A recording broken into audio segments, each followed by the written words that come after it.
Good evening, my fellow Americans, and Happy Lunar New Year. I'm Stacey Abrams, and I'm honored to join the conversation about the state of our union.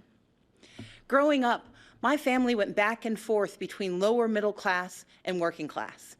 Yet even when they came home weary and bone-tired, my parents found a way to show us all who we could be. My librarian mother taught us to love learning. My father, a shipyard worker, put in overtime and extra shifts, and they made sure we volunteered to help others. Later, they both became United Methodist ministers, an expression of the faith that guides us. These were our family values: faith, service, education, and responsibility. Now, we only had one car, so sometimes my dad had to hitchhike and walk long stretches during the 30-mile trip home from the shipyards. One rainy night, my mom got worried. We piled in the car and went out looking for him, and we eventually found my dad making his way along the road, soaked and shivering in his shirt sleeves. When he got in the car, my mom asked if he'd left his coat at work. He explained that he'd given it to a homeless man he'd met on the highway. When we asked why he'd given away his only jacket, my dad turned to us and said, "I knew when I left that man he'd still be alone, but I could give him my coat because I knew you were coming for me." Our power and strength as Americans lives in our hard work and our belief in more. My family understood firsthand that while success is not guaranteed, we live in a nation where opportunity is possible. But we do not succeed alone. In these United States, when times are tough, we can persevere because our friends and neighbors will come for us. Our first responders will come for us. It is this mantra, this uncommon grace of community, that has driven me to become an attorney, a small business owner, a writer, and most recently, the Democratic nominee for governor of Georgia. My reason for running was simple. I love our country and its promise of opportunity for all. And I stand here tonight because I hold fast to my father's credo. Together, we are coming for America, for a better America. Just a few weeks ago, I joined volunteers to distribute meals to furloughed federal workers. They waited in line for a box of food and a sliver of hope since they hadn't received paychecks in weeks. Making livelihoods of our federal workers a pawn for political games is a disgrace. The shutdown was a stunt engineered by the President of the United States, one that defied every tenet of fairness and abandoned not just our people, but our values. For 7 years, I led the Democratic Party in the Georgia House of Representatives. I didn't always agree with the Republican speaker or governor, but I understood that our constituents didn't care about our political parties, they cared about their lives.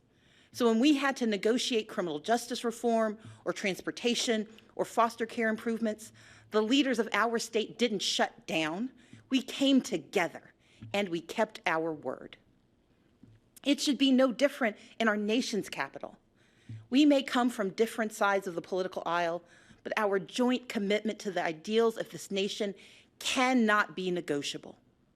Our most urgent work is to realize Americans' dreams of today and tomorrow, to carve a path to independence and prosperity that can last a lifetime. Children deserve an excellent education from cradle to career. We owe them safe schools and the highest standards, regardless of zip code. Yet this White House responds timidly, while first graders practice active shooter drills, and the price of higher education grows ever steeper. From now on, our leaders must be willing to tackle gun safety measures and face the crippling effect of educational loans, to support educators and invest what is necessary to unleash the power of America's greatest minds. In Georgia and around the country, people are striving for a middle class where a salary truly equals economic security. But instead, families' hopes are being crushed by Republican leadership that ignores real life or just doesn't understand it. Under the current administration, far too many hard-working Americans are falling behind, living paycheck to paycheck, most without labor unions to protect them from even worse harm. The Republican tax bill rigged the system against working people. Rather than bringing back jobs, plants are closing, layoffs are looming, and wages struggle to keep pace with the actual cost of living. We owe more to the millions of everyday folks who keep our economy running, like truck drivers forced to buy their own rigs, farmers caught in a trade war, small business owners in search of capital, and domestic workers serving without labor protections. Women and men who could thrive if only they had the support and freedom to do so. We know bipartisanship could craft a 21st century immigration plan, but this administration chooses to cage children and tear families apart. Compassionate treatment at the border is not the same as open borders. President Reagan understood this. President Obama understood this. Americans understand this. And Democrats stand ready to effectively secure our ports and borders. But we must all embrace that from agriculture to healthcare to entrepreneurship, America is made stronger by the presence of immigrants, not walls. And rather than suing to dismantle the Affordable Care Act, as Republican attorneys general have, our leaders must protect the progress we've made and commit to expanding healthcare and lowering costs for everyone. My father has battled prostate cancer for years. To help cover the cost, I found myself sinking deeper into debt, because while you can defer some payments, you can't defer cancer treatment. In this great nation, Americans are skipping blood pressure pills, forced to choose between buying medicine or paying rent.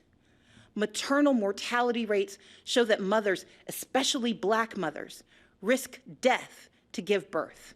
And in 14 states, including my home state, where a majority want it, our leaders refuse to expand Medicaid, which could save rural hospitals, save economies, and save lives.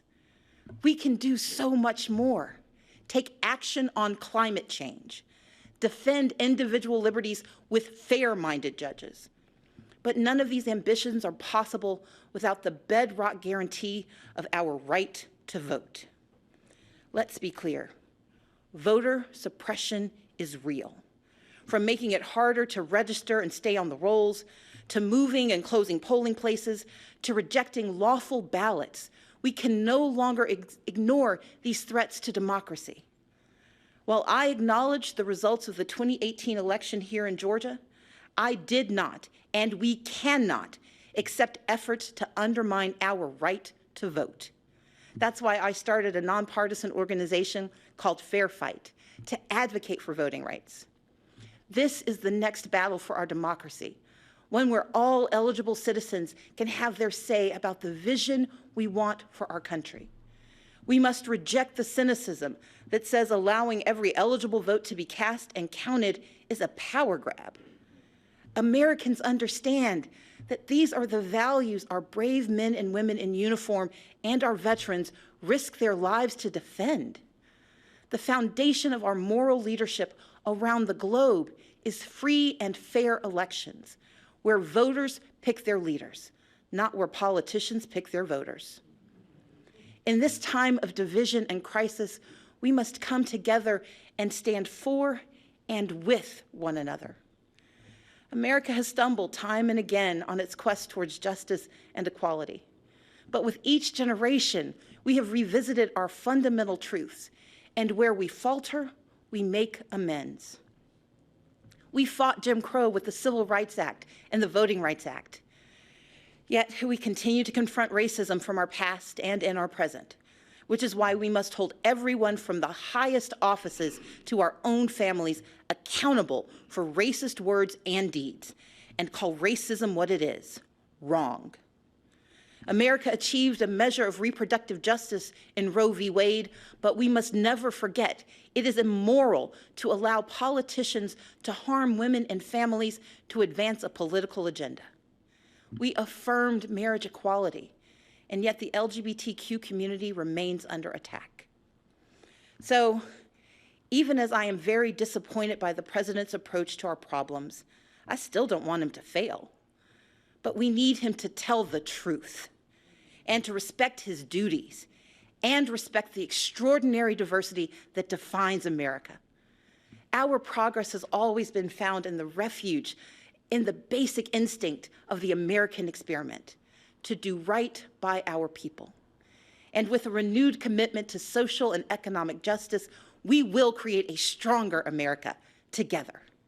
Because America wins by fighting for our shared values against all enemies, foreign and domestic. That is who we are.